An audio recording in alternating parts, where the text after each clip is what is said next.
I'm not saying 100% of long-term capital becomes Bitcoin.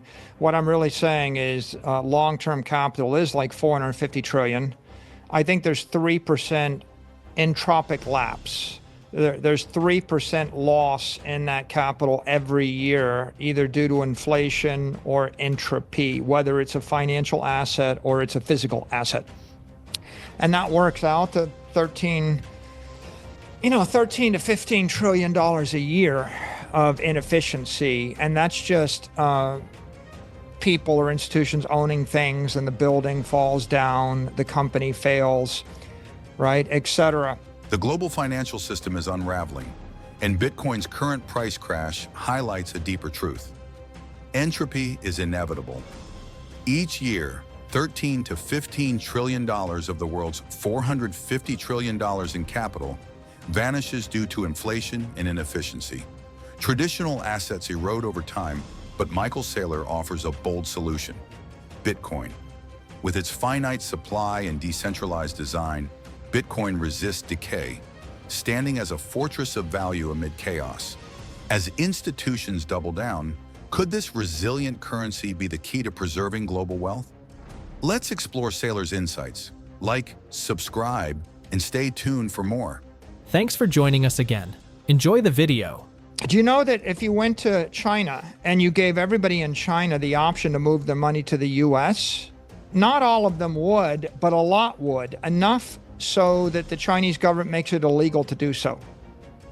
Right? The reason there are capital controls, there's a limit of $50,000 a year, is because if people could, they would. So there's a natural tendency of people to want to move their capital from a less secure, more chaotic, more uncertain place, maybe where their property rights are less. I mean, you remember Cuba, with the boat people, when everybody wanted to leave Cuba and come to Florida, right? People generally want to move from the less secure to the more secure place. They want to move their person, they want to move their money, etc. It's human nature.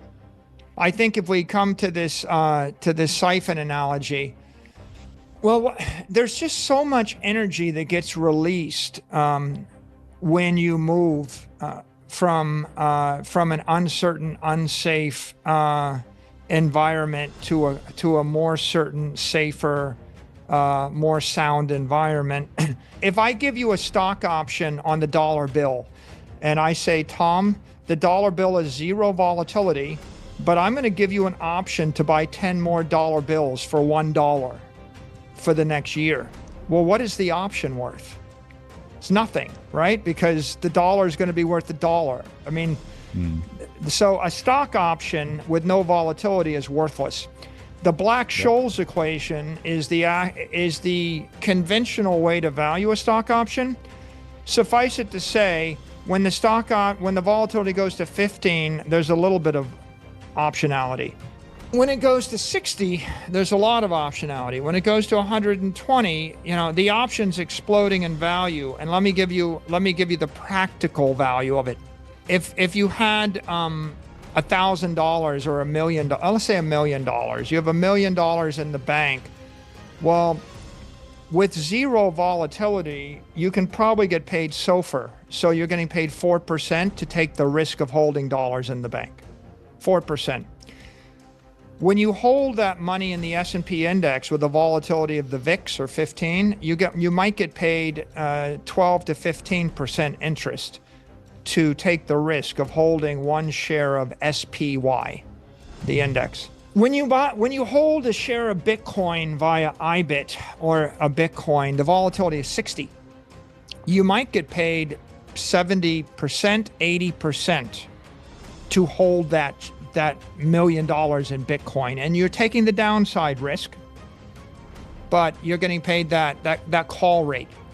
When you hold a share of MicroStrategy, if you were holding $1 million of MicroStrategy and you were selling the calls at the market with 120 vol, you could get paid 200% annual interest. You might not even know what it is. You don't know what Bitcoin is. You don't know what MicroStrategy does.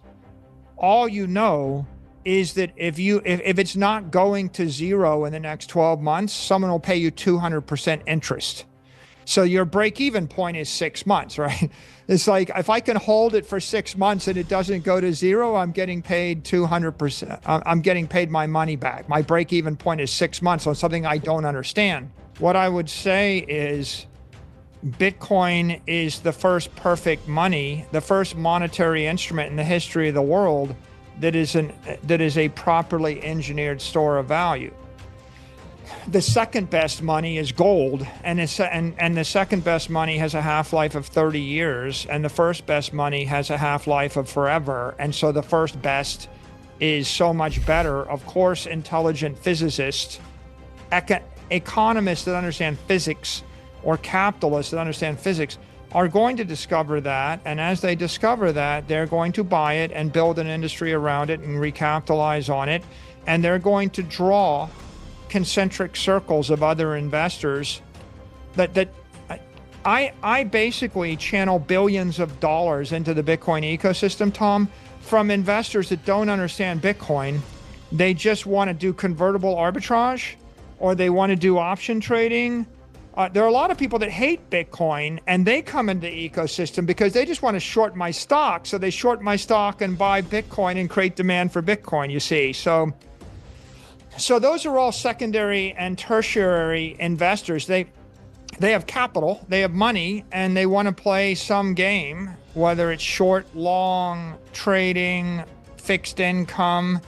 People that have bought my bonds and they just wanted interest on the bonds, and they indirectly funded Bitcoin. But the fundamental physics of this equation is, this is the world's first perfect money. That's Bitcoin, the asset, and Bitcoin, the network, is the greatest global open capital network in the world. It is free digital capital, 24/7, 365. 1,500 crypto exchanges are plugged into it, and it is the number one source of credit, and capital access everywhere in the world right now. And so that's why it is performing. That's why it's attracting capital. Michael Saylor calls Bitcoin the world's first perfect money, combining unmatched security, scarcity, and efficiency to revolutionize global finance. Unlike the US dollar or gold, Bitcoin offers exponential returns, 24/7 liquidity across 1,500 exchanges, and a decay-free store of value. Saylor highlights its evolution into the first truly digital money, empowering economic growth while reshaping wealth creation. With ETFs legitimizing Bitcoin for institutions and mining utilizing stranded energy, he sees Bitcoin driving a US-led digital asset revolution. Let's dive into his insights. Don't miss this transformative vision for global finance.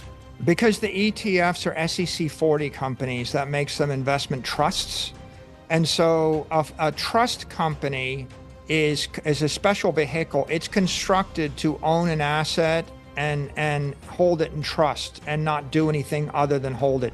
So if what you wanted to do was buy a bar of gold, you might want to buy GLD or IAU. Those are gold trusts. And they're allowed to take your money and they buy gold, and then the asset's dead money. It's a dead asset, let's say a stationary asset in custody, and you have the shares. And if you were to sell your shares or redeem them, they have to then sell the gold and give you your cash back. So think of them as like overnight depository banks.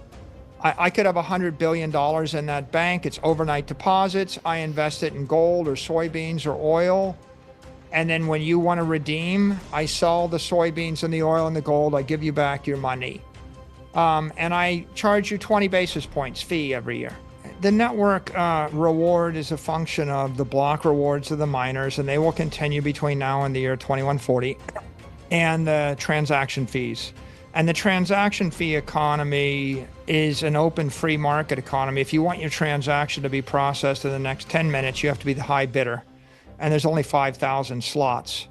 And so the most important 5,000 transactions in the world are going to get to the top of the queue based upon the transaction fee of the broadcaster. This is why it's important to have scarce block space. because as long as the block space is scarce, the transaction fees will trend up over time. And as more people want to do more transactions, they will bid up the transaction fees. And right now, they're a small fraction of the rewards, but I think 10 years from now, they'll be the majority of the rewards for sure. And I think by 2035 and onward, most of the revenue that comes from the miners will be based on transaction fees. And transaction fees are a durable business model forever. I mean, every real estate company, every financial service provider, they all work on transaction fees. I mean, it's fine. Like, I want to move $1 billion from point A to point B. Would I pay $10? Of course I would. Would I pay $100? Sure. If you wanted to buy a $1 billion building and take clear title of it in Manhattan, what do you think the transaction fees are on that? Right? I mean, you could spend $1 million to move $1 billion. You could easily spend 10 basis points. How about the last time you sold your house? What's the transaction fees to sell a house to someone else? And how long does it take, by the way? Right? So when you think about it that way, like, if I could sell my house in 30 days and it was $1 million house, would I pay 1%, 2%, 3%, 4% interest or in fees? Yeah, I would. If I paid 1% fees, I think that's cheap. Well, 1% fees on $1 million transfer of Bitcoin, right? That's going to support the network. So I think Bitcoin's always going to be 100 times to 1,000 times more efficient to transact in than other instruments. But I do think there will be transaction fees. I think the fees will support the mining network. And the mining will continue forever because there's always going to be stranded energy and there's always going to be stranded capital. And so if you're sitting at the edge of the grid and you have a dam in the Himalayas, well, you're going to want to run Bitcoin mining with the dam in the Himalayas because that's the highest bidder for your electricity. I think that Bitcoin is a digital technology that solves an economic problem that's worth trillions of dollars. I don't think it cures cancer. I don't think it'll stop wars. People had wars after electricity and clean water. I'm just pointing out that Henry VIII dies of gout because he didn't have clean water. And of all the things that Henry VIII would have liked to have bought with all of his power, and he was the most powerful man in the UK, he would have liked that. Right? This thing we take for granted, this thing that makes us go from living 32 years to living 80 years. Clean capital, clean money, digital money, high frequency, programmable money. It is a protocol for prosperity. And I think that if you're looking for a politically sound strategy, the most politically sound strategy is not to tell people that austerity is the solution or bludgeon them to death. It's just to introduce a new technology that delights and enriches everyone and spreads like wildfire.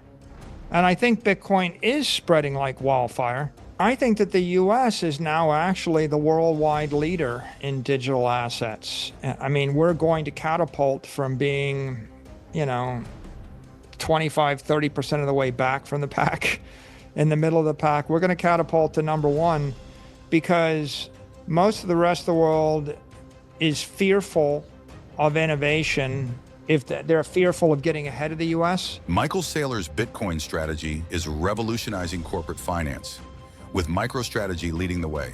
The company now holds 444,000 Bitcoin, showcasing its commitment to Bitcoin as a treasury reserve asset. By leveraging equity and debt, MicroStrategy aims to outperform traditional investments, reinforcing Saylor's belief in Bitcoin's potential for wealth preservation and growth. Despite criticism of its software operations, Saylor's vision positions Bitcoin as a transformative force in global finance, emphasizing its efficiency, scarcity, and innovative use of stranded energy. Is Bitcoin truly the first perfect money? Share your thoughts below, like and subscribe for more.